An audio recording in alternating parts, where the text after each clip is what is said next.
قل إن صلاتي ونسكي ومحياي ومماتي لله رب العالمين لا شريك له وبذلك أمرت وأنا أول المسلمين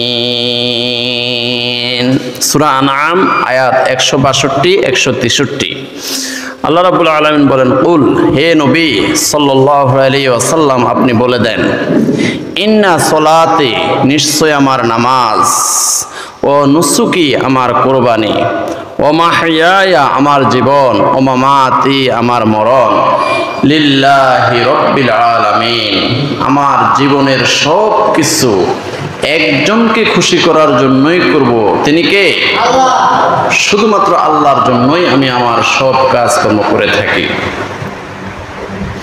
লা শারীকা লাহু যে আল্লাহ ছাড়া আর কোনো মাবুদ নাই যে আল্লাহ ছাড়া আর কোনো ইলাহ নাই যে আল্লাহর কোনো শরীক নাই যে আল্লাহর কোনো অংশীদারিত্ব নাই লা শারীকা লাহু অবিযালিকা উমিরতু আর এই জন্যই আমি আদিষ্ট হয়েছি ওয়া আনা আউয়ালুল মুসলিমিন আমি হলাম ফার্স্ট মুসলমান আমি প্রথম মুসলমান হাজরিন এই আয়াতে কারিমা দ্বারা আমরা বুঝলাম আমার জীবনের যত কার্যক্রম আছে সব কিছু আমরা একজনকে খুশি করার জন্য করব তিনি কে আল্লাহ একমাত্র আল্লাহকে খুশি করার জন্যই আমরা করব হাজরিন তো হযরতে ইব্রাহিম আলাইহিস সালাতু ওয়াস সালাম আমাদের মুসলমান জাতির পিতা মিল্লাতা আবিকুম ইব্রাহিম ওয়া সাম্মাকুমুল মুসলিমিন আমাদের মুসলিম জাতির পিতা হযরত ইব্রাহিম আলাইহিস সালাতু ওয়াস সালামকে অনেক পরীক্ষা করা হয়েছে তার মধ্যে সবচেয়ে বড় পরীক্ষা হলো পুত্রকে কোরবানি করা হাজরিন তো এখন এই ব্যাপারে আল্লাহ সুবহানাহু ওয়া তাআলা সূরা সাফফাতের 99 থেকে 107 নম্বর আয়াতে কারিমের মধ্যে বলেন ওয়া ক্বালা ইন্নী যাহিবুন ইলা রাব্বি সায়াহদিন রাব্বি হাবলি মিনাস সালিহিন ফাবাশশারনাহু বিগুলামিন হালিম فلما بلغ معه السعي قال يا بني إني أرى في المنام أني أذبحك فانظر ماذا ترى قال يا أبت افعل ما تؤمر ستجدني إن شاء الله من الصابرين فلما أسلما وتله للجبين وناديناه أن يا إبراهيم قد صدقت الرؤيا إنا كذلك نجزي المحسنين إن هذا لهو البلاء المبين وفديناه بذبح عظيم সূরা সাফফাত আয়াত নাম্বার 99 থেকে 107 আল্লাহ রাব্বুল আলামিন বলেন ওয়া ক্বালা ইন্নী যাহিবুন ইলা রাব্বি সায়াহদিন হযরত ইব্রাহিম আলাইহিস সালাতু ওয়াস সালামকে যখন নমরুদ অগ্নিকুণ্ডলীর মধ্যে যখন নিক্ষেপ করলো আল্লাহ রাব্বুল আলামিন সাথে সাথে ঘোষণা করলেন উল্লা ইয়া নারু কুনি বারদান ওয়া সালামান আলা ইব্রাহিম হে আগুন আমার বন্ধু, আমার খলিল ইব্রাহিম আলাইহিস সালামের জন্য তুমি নাতিশীতোষ্ণ হয়ে যাও, এয়ার কন্ডিশন হয়ে যাও। সুবহানাল্লাহ। আগুন সাথে সাথে ইব্রাহিম আলাইহিস সালামের জন্য নাতিশীতোষ্ণ হয়ে গেল, নয় শীত নয় গরম হয়ে গেল। 40 দিন 40 রাত থাকার পরে হযরত ইব্রাহিম আলাইহিস সালাম অগ্নিকুণ্ডলী থেকে বের হয়ে সাথে সাথে এই কথাটা বলেছেন, ওয়াকালা ইন্নী যাহিবুন ইলা রাব্বি সায়াহদিন। ও বেবিলনবাসী, হে বেবিলনের অধিবাসীরা, তোমাদের দেশে আমি আর থাকবো না। তোমরা আমাকে আগুনে নিক্ষেপ করেছো, তোমরা আমাকে অগ্নিকুণ্ডলীতে নিক্ষেপ করেছো, তোমাদের দেশে আমি আর থাকবো না। আমার আল্লাহ যেই দিকে আমাকে পথ দেখায় আমি সেই দিকে রওনা দিলাম। সুবহানাল্লাহ। ওয়াকালা ইন্নী যাহিবুন ইলা রাব্বি সায়াহদিন। আমার আল্লাহ যেই দিকে পথ দেখে আমি সেই দিকে রওনা দিলাম। যাইতে যাইতে যাইতে যাইতে শাম দেশে চলে গেলেন, একদম শাম দেশে চলে গেছেন। সেখানে গিয়ে আল্লাহর কাছে একটা ফরিয়াদ করলেন, রব্বি হাবলি মিনাস সলিহিন। আল্লাহ আমাকে একটা নেককার সন্তান দেন। শাম দেশে গিয়ে ইব্রাহিম আলাইহিস সালাম দোয়া করেছেন, আল্লাহ আমাকে একটা নেককার সন্তান দেন। সাথে সাথে আল্লাহ পাক রব্বুল আলামিন জবাব দিলেন, ফাবাশশারনাহু বিগুলামিন হালিম। হে ইব্রাহিম আলাইহিস সালাম, আপনাকে আমি একটা নেককার পুত্র সন্তানের সুসংবাদ দিয়ে দিলাম। সুবহানাল্লাহ। ফালাম্মা বালাগা মাআহু সা'য়া ক্বালা ইয়া বুনাইয়া ইন্নী আরা ফিল মানামি আন্নী আযবাহুকা ফানজুর মাযা তারা। ইব্রাহিম আলাইহিস সালামের পুত্র সন্তান ইসমাঈল আলাইহিস সালাম জন্মগ্রহণ করলো। জন্মগ্রহণ করার পরে যখন হাঁটার বয়স হয়েছে, বাবার হাত ধরে ধরে যখন হাঁটার বয়স হয়েছে, ঠিক তখনই আল্লাহ সুবহানাহু ওয়া তাআলা স্বপ্ন যোগে হযরত ইব্রাহিম আলাইহিস সালামকে একটা আদেশ করলেন যে তোমার সবচেয়ে প্রিয় বস্তুটাকে আমার রাস্তায় কোরবানি করতে হবে। এখন ইব্রাহিম আলাইহিস সালাম পুত্র ইসমাঈল আলাইহিস সালামকে সবচেয়ে বেশি ভালোবাসেন। ইসমাঈল আলাইহিস সালামকে বললেন যে, হে পুত্র, আমি তো তোমাকে সবচেয়ে বেশি ভালোবাসি। আল্লাহ রাব্বুল আলামিন সবচেয়ে প্রিয় বস্তুটাকেই কোরবানি করার জন্য বলেছেন। মা যা তারা, তোমার মতামত কি, তোমার রায় কি? তোমাকে যদি আমি কোরবানি করে তাহলে তোমার মতামত কি? তখন ইসমাঈল আলাইহিস সালাম বললেন, ওয়ালা ইয়া আবাতি ফাআল মা তু'মারু সাতাজিদুনি ইনশাআল্লাহু মিনাস সাবিরিন। ইসমাঈল আলাইহিস সালাম বলেন, আব্বা, আপনি যেইভাবে আল্লাহর পক্ষ থেকে আদিষ্ট হয়েছেন সেইভাবেই কাজ করেন, ইনশাআল্লাহ আমাকে ধৈর্যশীলদের মতো আপনি পাবেন। সুবহানাল্লাহ। ফালাম্মা আসলামা ওয়া তাল্লাহু লিল জাবিন ওয়া নাদাইনাহু আইয়া ইব্রাহিম ক্বাদ সাদ্দাকতার রুবিয়া। যখন ইব্রাহিম আলাইহিস সালাম ছুরি হাতে নিয়ে কোরবানি করার জন্য ছুরিটা গলার দিকে নিচ্ছে, আর ইসমাঈল আলাইহিস সালাম ধৈর্যশীলদের মতো সুবুধ ছেলের মতো শুয়ে আছেন। যখন বাপ বেটা দুইজনে আল্লাহর কাছে সারেন্ডার করেছে, আত্মসমর্পণ করেছে, ঠিক সেই মুহূর্তে আল্লাহ রাব্বুল আলামিন বলেন, ওয়ানাদাইনাহু আইয়া ইব্রাহিম। আল্লাহ পাক ডাক দিলেন, হে ইব্রাহিম আলাইহিস সালাম, কদ সাদ্দাকতার রুইয়া, তোমার কোরবানি কবুল হয়ে গেছে। সুবহানাল্লাহ। তোমার কোরবানি কবুল হয়ে গেছে। কদ সাদ্দাকতার রুইয়া, তোমাকে আমি যে আদেশ করেছি সে আদেশটা তুমি বাস্তবায়িত করে ফেলেছো।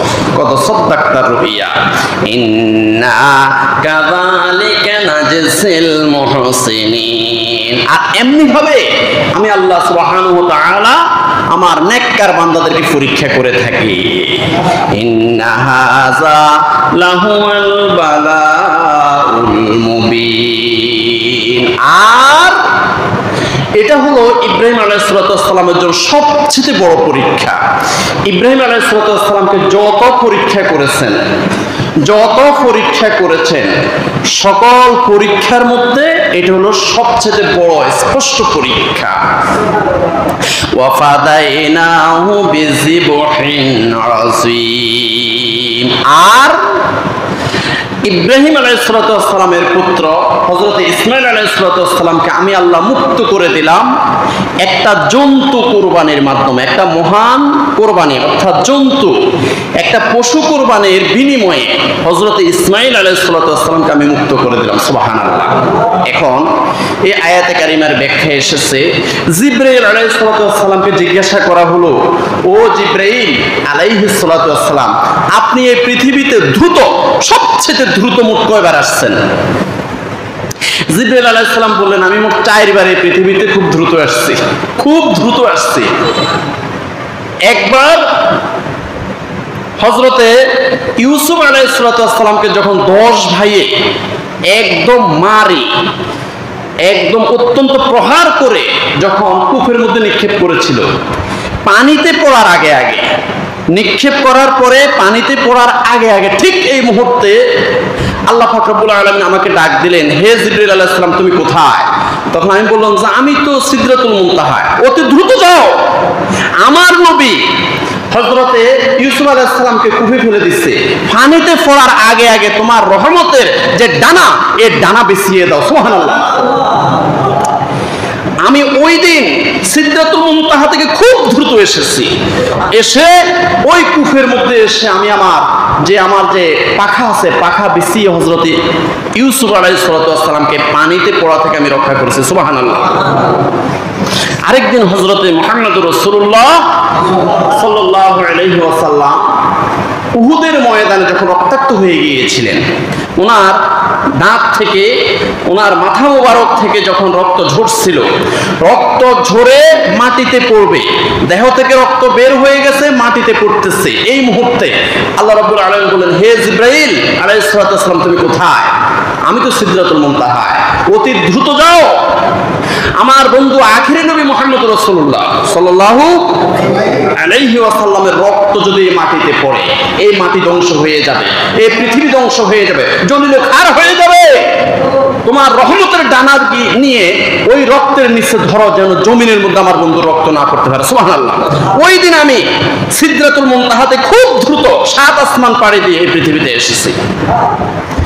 আরেকবার হলো হযরত ইব্রাহিম আলাইহিস সালামকে যখন অগ্নিকুণ্ডলিতে নিক্ষেপ করেছে, ওই মুহূর্তে আল্লাহ পাক রব্বুল আলামিন ডাক দিলেন, ও জিবরাইল আলাইহিস সালাম, তুমি কোথায়?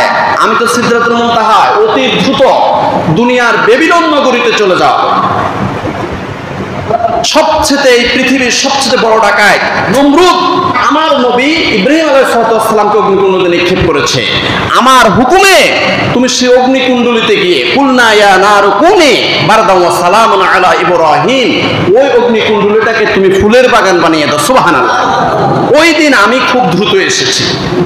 আরেকবার হলো হযরতে ইসমাঈল আলাইহিস সালামকে যখন কোরবানি করার জন্য ছুরি হাতে নিয়ে গলার মধ্যে নিচ্ছে, গলা আর ছুরি এই ফাঁকে দিয়ে কয় সেকেন্ড, 1 সেকেন্ড হতে পারে, আধা সেকেন্ড হতে পারে সময়, এই সময়ের মধ্যে আমাকে আল্লাহ পাক রব্বুল আলামিন বললেন, হে জিবরাইল আলাইহিস সালাম, তুমি কোথায়? আমি তো সিদরাতুল মুনতাহা, অতি দ্রুত বেহেশতে যাও। বেহেশতে গিয়ে হাবিল যেই কোরবানিটা করেছে, হাবিল এবং কাবিল আকলিমাকে বিয়ে করার জন্য দুইজনে কোরবানি করেছিল, কবুল হয়েছে হাবিলের কোরবানিটা কবুল হয়েছিল। এই হাবিলের যে পশুটা বেহেশতের মধ্যে মওজুদ আছে, সেটা নিয়ে যাও, সেটা নিয়ে ইসমাঈল আলাইহিস সালামকে সরাই দিয়ে তুমি সেই পশুটা নিয়ে ইসমাঈল আলাইহিস সালামের জায়গার মধ্যে তুমি সেট করে দাও। এখন আমি চিন্তা করলাম, আমি রইলাম সিদরাতুল মুনতাহা, জান্নাত কোথায়, দুনিয়া কোথায়, ইসমাঈল আলাইহিস সালামের গলার উপরে ছুরি সেটা কোথায়? এখন আমি জান্নাতে যাব, সেই পশু নিব, সেই পশু নিতে যদি কোরবানি করে ফেলে, হায় হায় আমি কি করি? হযরত জিবরাইল আলাইহিস সালাম সিদরাতুল মুনতাহা থেকে এই জন্য তিনি কি করলেন? আল্লাহু আকবার, আল্লাহু আকবার ডাক দিয়েছেন। সুবহানাল্লাহ। কি ডাক দিয়েছেন? আল্লাহু আকবার, আল্লাহু আকবার। এই আল্লাহু আকবার, আল্লাহু আকবার ডাকটা একদম সরাসরি ইব্রাহিম আলাইহিস সালামের কানের মধ্যে এসে গেছে। ইব্রাহিম আলাইহিস সালাম ছুরি সরিয়ে চতুর্দিকে চাইতেছেন, কে আল্লাহু আকবার বলল, কে আল্লাহু আকবার বলল, কাউকে দেখে না। তখন তিনি বললেন লা ইলাহা ইল্লাল্লাহ। তখন তিনি লা ইলাহা ইল্লাল্লাহ বলেছেন। এই ফাঁকে জিবরাইল আলাইহিস সালাম বেহেশতে চলে গেছে। বেহেশতে গিয়ে হাবিলের যে জবাইকৃত, হাবিলের কোরবান করা যেই পশুটা সেটা নিলেন, নিয়ে এসে একদম প্রথম আসমান পর্যন্ত চলে এসেছেন। তখন আবার ইব্রাহিম আলাইহিস সালাম ছুরি হাতে নিয়ে পুত্র ইসমাইল আলাইহিস সালামকে কোরবান করার জন্য সম্পূর্ণ রেডি হয়েছেন। ঠিক সেই মুহূর্তে আবার জিবরাইল আলাইহিস সালাম সেখান থেকে বললেন আল্লাহু আকবার, আল্লাহু আকবার। আবার আল্লাহু আকবার, আল্লাহু আকবার বলেছেন। এখন ইব্রাহিম আলাইহিস সালাম ছুরি সরিয়ে আবার দেখলেন যে কে আল্লাহু আকবার বলতেছে, আমি তো কিছু দেখি না।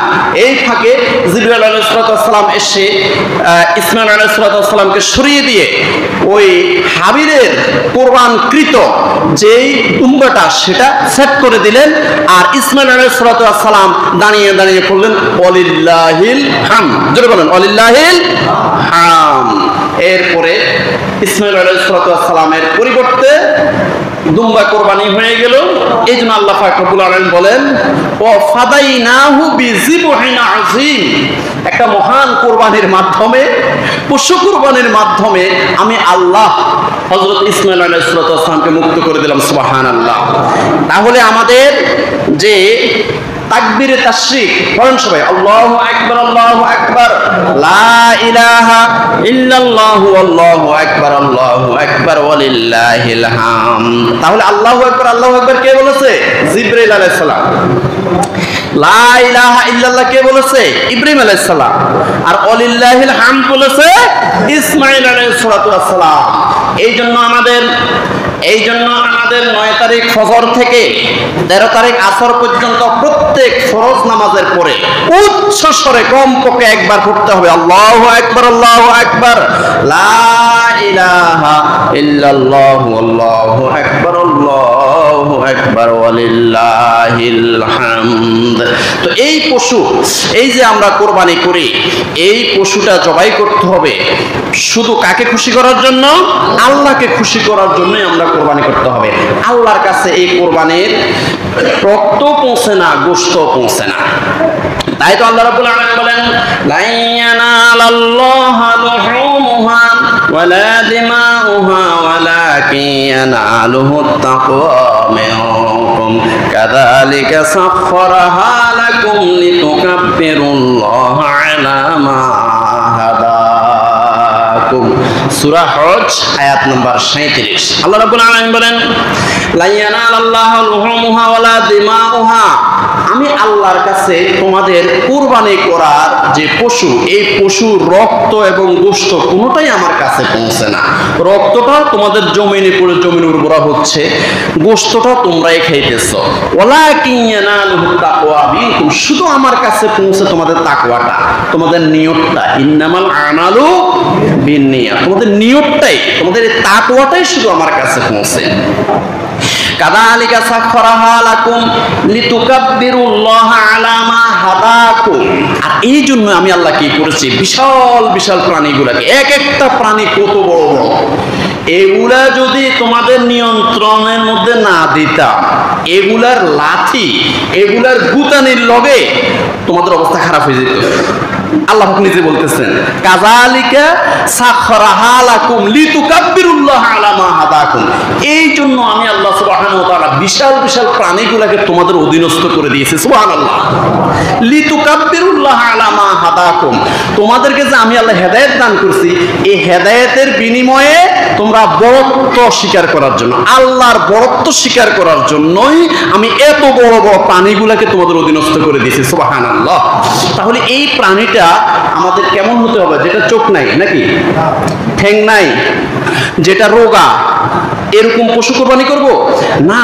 সবচেয়ে প্রিয় বস্তুটা আপনার দেখতে সবচেয়ে ভালো লাগে, দেখলে মন জুড়িয়ে যায় এমন বস্তুই কোরবানি করতে হবে, এমন পশুই আমাদের কোরবানি করতে হবে। তাই তো আল্লাহ পাক রব্বুল আলামিন বলেন, লা তানালুল বিররা হাত্তা তুনফিকু মিম্মা তুহিব্বুন ওয়া মা তুনফিকু মিন শাইইন ফাইন্নাল্লাহা বিহি আলিম। সূরা আলে ইমরান আয়াত 92। আল্লাহ রাব্বুল আলামিন বলেন, লান তানালুল বিররা হাত্তা তুনফিকু মিম্মা তুহিব্বুন। ও আমার বান্দারা, তোমরা যদি উত্তম বস্তু আমার নামে কোরবানি না করো, আমার রাস্তা যদি ভালো জিনিসটা ব্যয় না করো, যেমন অনেকেই পকেটের মধ্যে হাত ঢুকায় শুধু বাসে কোন টাকাটা সবচেয়ে ময়লা, যেটা ছিঁড়ে গেছে, ফেটে গেছে, একদম আক্রান্ত হয়ে গেছে, ময়লা হয়ে গেছে, সেই টাকাটা খুঁজে খুঁজে বের করে তারপর মসজিদের মধ্যে দেয়, যে 10 টাকার নোটটা একদম মানে অকেজু হয়ে গেছে, ছিঁড়ে গেছে, ফেটে গেছে সেটা। কিন্তু আল্লাহ পাক কি বলতেছেন? সূরা আলে ইমরান আয়াত নম্বর 92, লা তানালুল বিররা হাত্তা তুনফিকু মিম্মা তুহিব্বুন। তোমার পকেটের মধ্যে সবচেয়ে কচকচে নোট যেটা, সবচেয়ে সুন্দর যেটা, যেটাকে তুমি বেশি ভালোবাসো, এটা দোকানদারকে দিতে চাও না, এটা আমার কাছে রেখে দিব। আসলে কি রাখা যায় নাকি? একদিন খরচ হয়ে যায় না। এখন ওই টাকাটা তারপর মানুষ দিতে চায় না, কচকচে নোটটা রেখে দিতে চায়। আল্লাহ পাক বলতেছেন সূরা আলে ইমরান 92 নম্বর আয়াত, লা তানালুল বিররা হাত্তা তুনফিকু মিম্মা তুহিব্বুন। আল্লাহ পাক ততক্ষণ পর্যন্ত তোমার কুরবানি কবুল করবে না, তোমার এই স্যাক্রিফাইস কবুল করবে না, তুমি যে আল্লাহর রাস্তায় খরচ করছো এটা ততক্ষণ পর্যন্ত কবুল করবে না যতক্ষণ পর্যন্ত তোমার প্রিয় জিনিসটা আল্লাহর রাস্তায় না দেয়। সুবহানাল্লাহ। ওমা তুনফিকু মিন শাইইন ফাইন্নাল্লাহা বিহি আলিম। আর তুমি আল্লাহর রাস্তায় কি খরচ করো, কি খরচ না করো, সবকিছু জানে কে? আল্লাহ পাক রব্বুল আলামিন জানেন। অতএব আমাদের যে পশুটা আমরা জবাই করব এটা সবচেয়ে সুন্দর হতে হবে। আমি চেষ্টা করব একদম মানে আমাদের এলাকায়, আমাদের বাজারের, আমাদের গ্রামের সবচেয়ে সুন্দর পশুটাই আল্লাহর রাস্তায় কোরবানি করব ইনশাআল্লাহ। ফেরা হাজরিন, এই পশু কোরবানি করতে হবে কার নামে? আল্লাহর নামে করতে হবে। আমার নামে করলে হারাম, আপনার নামে করলেও হারাম, আপনার ওস্তাদের নামে করলে হারাম, আপনার মায়ের নামে করলে হারাম, বাবার নামে করলে হারাম, আপনার কোন আলেমের নামে, ইমাম সাহেবের নামে, পীর সাহেবের নামে করলে হারাম। কিন্তু এই কোরবানিটা করতে হবে একজনের নামে, তিনি কে? ফাযকুরুসমাল্লাহি আলাইহা সাওয়াফা ফাইদা ওয়াজাবাত জুনুবুহা ফাকুলু মিনহা ওয়া তুইমুল কানিআ ওয়াল মুতাররা কাযালিকা সাখখারনাহা লাকুম লাআল্লাকুম তাশকুরুন। সূরা হজ আয়াত নম্বর 36। আল্লাহ রাব্বুল আলামিন বলেন, ফাযকুরুসমাল্লাহি আলাইহা সাওয়াফা। যখন তোমরা কোরবানির বস্তু দাঁড় করাবে, কোরবানির বস্তুগুলো অর্থাৎ কোরবানির পশুগুলো যখন দাঁড়িয়ে যাবে আর তোমরাও যখন কোরবানি করার জন্য প্রস্তুতি গ্রহণ করবে, ঠিক ওই মুহূর্তে ফাযকুরুসমাল্লাহি আলাইহা, একমাত্র শুধুমাত্র কোরবানি করতে হবে কার নামে? আল্লাহর নামে কোরবানি করবে। এখন আমি যে 1 লাখ টাকা খরচ করলাম, আমার কি হবে? আমার চাচাতো ভাই, আমার জ্যাঠাতো ভাই, আমি তিনজনে মিলে যে আমি 1,20,000 টাকা দিলাম, আমার কি হবে? আমার পক্ষ থেকে বলেন, আমার কথা বলেন না, আমার পক্ষ থেকে, আমার চাচাতো ভাইয়ের পক্ষ থেকে, আব্দুল করিমের পক্ষ থেকে, আমার পীর সাহেবের পক্ষ থেকে, আমার ইমাম সাহেবের পক্ষ থেকে, মুহাম্মদ সাল্লাল্লাহু আলাইহি ওয়াসাল্লামের পক্ষ থেকে, আব্দুল কাদের জিলানীর পক্ষ থেকে, আব্দুল করিমের পক্ষ থেকে, আমাদের 7 জনের পক্ষ থেকে। কিন্তু নামে হবে কার? ফাযকুরুসমাল্লাহি আলাইহা সাওয়াফা ফাইদা ওয়াজাবাত জুনুবুহা ফাকুলু মিনহা ওয়া তুইমুল কানিআ ওয়াল মুতাররা। এবার আল্লাহ পাক রব্বুল আলামিন বলতেছেন, যখন তোমাদের কোরবানির পশু জবাই হয়ে যাবে, জবাই হওয়ার পরে এই গোশত কি করবে? গোশতটা কি করবে? তোমরা ফাকুলু মিনহা, তখন তোমরা নিজেরা খাবে।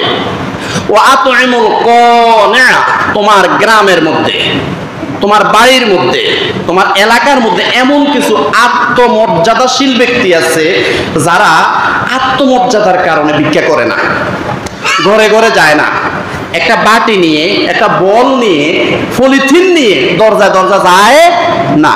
কথা কোন দরজা দরজা যায়? এমন আত্মমর্যাদাশীল কিছু মানুষ আছে যে আমার কিছু বান্দা আছে, এরা অভুক্ত থাকে, এরপরে ভিক্ষা করে না, ঘরে ঘরে যায় না, পলিথিন নিয়ে দরজা দরজা যায় না। এমন লোকের ঘরে ঘরে একটু হলো গোশত নিয়ে পৌঁছিয়ে দাও। সুবহানাল্লাহ বলেন, কে বলতেছে? আরো জোরে বলেন, কে বলতেছে? আল্লাহু আকবার, আল্লাহু আকবার। আল্লাহ কোন জিনিসটা বাদ রাখছে ভাই?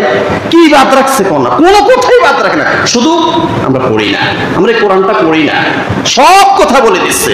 আল্লাহ পাক বলতেছেন ফাজকুরু ইসমাল্লাহি আলাইহা সাওয়াফা ফাইযা ওয়াজাবাত জুনুবুহা ফাকুলু মিনহা।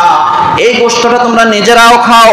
ওয়া আতইমুল কানিআ, তোমাদের এলাকায় কিছু আত্মমর্যাদাশীল গরিব আছে, এই গরিবদের ঘরে ঘরে একটু একটু গোশত নিয়ে পৌঁছে দাও। ওয়াল মুতাররা, আর যারা তোমার ঘরের সামনে, তোমার দরজার সামনে ভিক্ষা করার জন্য আসে, গোশত ভিক্ষা করার জন্য, এবং পলিথিন নিয়ে, বাটি নিয়ে, গামলা নিয়ে, বল নিয়ে তোমাদের ঘরের সামনে যারা আসে তাদেরকেও দাও। এটাও বাদ রাখে নাই। সুবহানাল্লাহ কইলেন না? দেখছেন, এটা বলে দিছে, যারা আসে দরজা এদেরকেও দাও, যারা আসে না এমন গরিব এদের ঘরে একটু হলো পৌঁছাই দাও। সুবহানাল্লাহ। ওয়া আতইমুল কানিআল মুতাররা কাযালিকা সাখখারনাহা লাকুম লাআল্লাকুম তাশকুরুন। আর আমি আল্লাহ এই জন্যই কি করলাম, বিশাল বিশাল প্রাণীগুলাকে, এক একটা প্রাণী কত বড় বড়, এগুলা যদি তোমাদেরকে গুতানি মারা শুরু করে, এগুলা যদি তোমাদেরকে লাথি দেওয়া শুরু করে, পুরা বাজারে কেউ থাকতে পারবে না। আর আমি আল্লাহ কি করলাম, কাযালিকা সাখখারনাহা লাকুম লাআল্লাকুম তাশকুরুন, তোমরা যাতে আমার শুকরিয়া আদায় করো, এই জন্য আমি আল্লাহ বিশাল বিশাল প্রাণীগুলাকে তোমাদের অধীনস্থ করে দিয়েছি। সুবহানাল্লাহ। আল্লাহ করছে, কে করছে? আল্লাহ করছে। বিশাল বিশাল প্রাণীগুলা যদি এগুলার আল্লাহ সে আকল দিত, এই আকল দিতে ছোট্ট ছোট্ট মানুষ এগুলো ধরে আমরা জবাই করবো, হ্যাঁ পারবে না, পারবে না, আমি আজকে তোকে মারি ফেলবো, এই আকলটা আল্লাহ তাদেরকে দেয় নাই। কাযালিকা সাখখারনাহা লাকুম লাআল্লাকুম তাশকুরুন, তোমরা যাতে শুকরিয়া আদায় করতে পারো। কার? আল্লাহর শুকরিয়া আদায় করতে পারো, এই জন্য বিশাল বিশাল প্রাণীগুলাকে আমি আল্লাহ তোমাদের অধীনস্থ করে দিয়েছি। প্যারে হাজরিন, তো এখন এই কোরবানিটা এখন যাদের তৌফিক আছে, অনেক আল্লাহর বান্দার কোরবানি করার তৌফিক আছে কিন্তু কোরবানি করে না। এটা হয়তো আপনাদের এলাকায় নাই, অন্য এলাকায় আছে যে আমি যদি কোরবানি দিই তাহলে মানুষ আমাকে দিবে না, যে অমুক সাহেবে, অমুক ব্যাংকারে বা অমুক অফিসারে তো প্রতি বছর আমার 1 কেজি 1.5 কেজি করে দেয়, এটা আমাকে দিবে না। আর এই কারণেই, এই নিয়তে, নাউজুবিল্লাহ বলেন, এই নিয়তে সে কোরবানি করে না। খবরদার, আল্লাহ রাসূল সাল্লাল্লাহু আলাইহি ওয়াসাল্লাম বলেন, মান কানা লাহু সাআতান ওয়া লাম ইউদহি ফালা ইয়াকরাবান্না মুসাল্লানা। রাওয়াহু ইবনে মাজাহ, ইবনে মাজাহ শরীফের 3123 নম্বর হাদিস। রাসূলুল্লাহ সাল্লাল্লাহু আলাইহি ওয়াসাল্লাম বলেন, মান কানা লাহু সাআতান, যাদের তৌফিক আছে, সামর্থ্য আছে, যাদের তৌফিক আছে, সামর্থ্য আছে, যে মুমিন মুসলমানের তৌফিক আছে, সামর্থ্য আছে, ওয়ালাম ইউদহি, কিন্তু সে কুরবানি করে নাই, ফালা ইয়াকরাবান্না মুসাল্লানা, ওই মুসলমান যেন আমি নবী মুহাম্মদ সাল্লাল্লাহু আলাইহি ওয়াসাল্লামের মুসল্লার কাছে না আসে। আমি যে ঈদগাহে আছি, খবরদার এই ঈদগাহে যেন ওই মুসলমান না আসে, ওই মুসলমান যেন ঈদগাহে না আসে যে মুসলমান তৌফিক আছে, সামর্থ্য আছে কিন্তু কোরবানি করে নাই। প্যারে হাজির, খুব সাবধান, চেষ্টা করবেন অন্তত 7 জনে মিলিয়ে দেওয়ার চেষ্টা করেন, যেহেতু এই ব্যাপারে কঠোর সতর্কতা মানে আল্লাহ রাসূল সাল্লাল্লাহু আলাইহি ওয়াসাল্লাম করেছেন। প্যারে হাজির, আল্লাহ নবী সাল্লাল্লাহু আলাইহি ওয়াসাল্লামের সাহাবীরা রাসূলুল্লাহ সাল্লাল্লাহু আলাইহি ওয়াসাল্লামকে জিজ্ঞাসা করেছেন, ক্বালা আসহাবু রাসূলিল্লাহ সাল্লাল্লাহু আলাইহি ওয়াসাল্লাম মা হাযিহিল আদাহি ইয়া রাসূলুল্লাহ সাল্লাল্লাহু আলাইহি ওয়াসাল্লাম, ক্বালা সুন্নাতু আবিকুম ইব্রাহিম আলাইহিস সালাতু ওয়াসসালাম, ক্বালু ফামা লানা ফিহা ইয়া রাসূলুল্লাহ সাল্লাল্লাহু আলাইহি ওয়াসাল্লাম, ক্বালা বিকুল্লি শা'রাতিন হাসানাতুন, ক্বালু ফাসুফু ইয়া রাসূলুল্লাহ সাল্লাল্লাহু আলাইহি ওয়াসাল্লাম, ক্বালা বিকুল্লি শা'রাতিন মিনাস সুফি হাসানাতুন। রাওয়াহু ইবনে মাজাহ, ইবনে মাজাহ শরীফের 3127 নম্বর হাদিস। রাসূলুল্লাহ সাল্লাল্লাহু আলাইহি ওয়াসাল্লামের সাহাবায়ে কেরাম আল্লাহ নবী সাল্লাল্লাহু আলাইহি ওয়াসাল্লামকে জিজ্ঞাসা করলেন, ইয়া রাসূলুল্লাহ সাল্লাল্লাহু আলাইহি ওয়াসাল্লাম মা হাযিহিল আদাহি, কুরবানিটা কি? তখন রাসূলুল্লাহ সাল্লাল্লাহু আলাইহি ওয়াসাল্লাম বললেন, ক্বালা সুন্নাতু আবিকুম ইব্রাহিম। রাসূলুল্লাহ সাল্লাল্লাহু আলাইহি ওয়াসাল্লাম বললেন, এটা হলো তোমাদের মুসলমান জাতির পিতা ইব্রাহিম আলাইহিস সালাতু ওয়াস সালামের সুন্নাত। সুবহানাল্লাহ বলেন। ক্বালু হামালানা ফিহা ইয়া রাসূলুল্লাহ সাল্লাল্লাহু আলাইহি ওয়াসাল্লাম, ইয়া রাসূলুল্লাহ সাল্লাল্লাহু আলাইহি ওয়াসাল্লাম এই কুরবানিটা করলে আমাদের সওয়াব কি? রাসূলুল্লাহ সাল্লাল্লাহু আলাইহি ওয়াসাল্লাম বলেন ওয়ালা বিকুল্লি শাআরাতিন হাসানাতুন, আল্লাহ নবী সাল্লাল্লাহু আলাইহি ওয়াসাল্লাম বলেন প্রত্যেকটা ফসমের বিনিময়ে, এই কুরবানির জন্তুর প্রত্যেকটা ফসমের বিনিময়ে এক একটা সওয়াব দিবেন কে? আল্লাহ। ক্বালু ফাসুহু ইয়া রাসূলুল্লাহ সাল্লাল্লাহু আলাইহি ওয়াসাল্লাম, ইয়া রাসূলুল্লাহ সাল্লাল্লাহু আলাইহি ওয়াসাল্লাম আমি তো গরু উট কুরবানি দিতে পারি না, কিন্তু আমি যদি ছাগল কুরবানি দিই, বকরি কুরবানি দিই, তারপরও কি নেক হবে? ক্বালা রাসূলুল্লাহ সাল্লাল্লাহু আলাইহি ওয়াসাল্লাম বিকুল্লি শাআরাতিন মিনাস সুফি হাসানাতুন, হ্যাঁ হ্যাঁ হ্যাঁ, তুমি যদি বকরিও কুরবান দাও, তারপরে ওই বকরির গায়ের মধ্যে যতগুলো ফসম আছে প্রত্যেকটা ফসমের বিনিময়ে এক একটা সওয়াব দিবেন কে? আল্লাহ সুবহানাহু ওয়া তাআলা। এই ধরনের সওয়াব দিয়ে থাকেন। প্যারে হাজরিন, এরপরে আল্লাহ রাসূল সাল্লাল্লাহু আলাইহি ওয়াসাল্লাম বলেন মা আমিলা ইবনু আদামা ইয়াওমান নাহার আমালান আহাব্বা ইলাল্লাহি আযজা ওয়া জাল্লা মিন হিরাকাতি দাম ওয়া ইন্নাহু লা ইয়াতি ইয়াওমাল কিয়ামাতি বিকুরুনিহা ওয়া আযলাফিহা ওয়া শাআরিহা ওয়া ইন্নাদ দামা লা ইয়াকাউ মিনাল্লাহি আযজা ওয়া জাল্লা বিমাকানিন ক্বাবলা আন ইয়াকাল আরদা ফাতিবু বিহা নাফসান, রাওয়াহু ইবনে মাজাহ। ইবনে মাজাহ শরীফের 3126 নম্বর হাদিস। রাসূলুল্লাহ সাল্লাল্লাহু আলাইহি ওয়াসাল্লাম বলেন মা আমেলা ইবনু আদামা ইয়াওমান নাহারে আমালান আহাব্বা ইলাল্লাহি আযজা ওয়া জাল্লা মিন হিরাকাতি দাম, কুরবানির দিন কুরবানি করার সওয়াবের চেয়ে, কুরবানি করার সওয়াবের চেয়ে অন্য কোন আমল নাই এত বেশি সওয়াব হওয়ার মতো। সুবহানাল্লাহ বলেন। ওয়াইন্নাদ দামা লা ইয়াকাউ মিনাল্লাহি আযজা ওয়া জাল্লা বিমাকানিন ক্বাবলা আন ইয়াকাল আরদা ফাতিবু বিহা নাফসান। এবার রাসূল সাল্লাল্লাহু আলাইহি ওয়াসাল্লাম বলেন যে কোন একজন মুমিন মুসলমান যদি শুধু আল্লাহকে খুশি করার জন্য যদি কুরবানি করে, শুধু আল্লাহকে, আমাদের মনের খবর জানে কে? আল্লাহ জানে, যে অন্তরের খবর তো আল্লাহ পাক রব্বুল আলামিন জানেন। যদি সঠিকভাবে ইখলাসের সহিত খুলুসিয়তভাবে যদি আল্লাহকে খুশি করার জন্য যদি কুরবানি করে, তাহলে তার কুরবানির পশুর রক্তটা মাটিতে পড়ার আগে আগে আল্লাহ পাক রব্বুল আলামিন কবুল করে নেন। সুবহানাল্লাহ। ফাতিবু বিহা নাফসান, অতএব তোমরা আনন্দ চিত্তে কুরবানি করো। সর্বশেষ কথা হলো রাসূলুল্লাহ সাল্লাল্লাহু আলাইহি ওয়াসাল্লাম বলেছেন قال رسول الله صلى الله عليه وسلم إن الله لا ينظر إلى صوركم ولا إلى ثيابكم ولا إلى أموالكم ولكن ينظر إلى قلوبكم وأعمالكم رواه মুসলিম। মুসলিম শরীফের 6436 নম্বর হাদিস।